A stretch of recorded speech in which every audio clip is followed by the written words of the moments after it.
There is one measure by which we will be judged by the people who come after, and that's the health of the land base. That's the only thing that matters. The only thing. They're not going to care for nice people.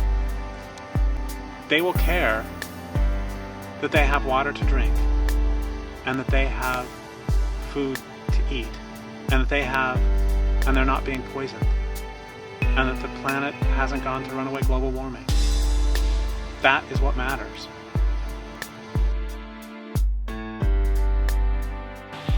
But until people understand that, you can argue with them all you want, and you won't get anywhere. They really have to see that and accept that before you can have any sensible conversation about what to do about that. And so long as people remain oblivious to this fact, you can argue about other things all you want. But till they see that we really are facing a calamity, not for the planet, because life on the planet will go on just fine without us. But we are in danger of making ourselves extinct.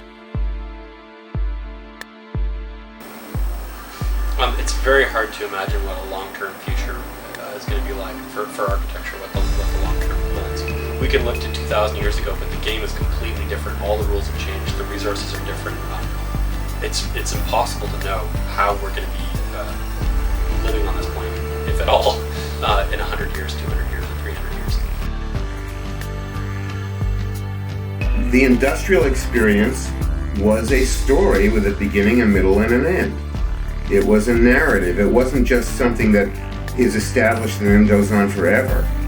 That implies that we're going to need to know how to do engineering on a small scale, on a local scale, on a doable scale, using materials that are common and still available, and technologies that are not too high. That's why for me, give me the space that I need. It's not a lot. Make that space efficient. Make that space healthy. Make it in a way that when it's over, I feel good about what's gone because of what I did. And make it in a way that when I'm gone, it itself is just going to melt back into the earth. And it's not going to be a big eyesore. It's not going to be a gash out of the forest. My house is not going to be a gash out of the forest. I've been in many cob buildings, and they're wonderful. Cob is a real favorite of mine because you can be so playful with it. You can make these shapes, organic shapes, and so on. You can build hobbit houses, and you let your imagination run wild. You're not confined to these, flat walls that end in square corners, which is really so boring. The square box is in fact one of the worst structures you could ever invent. You notice that nature never has anything square.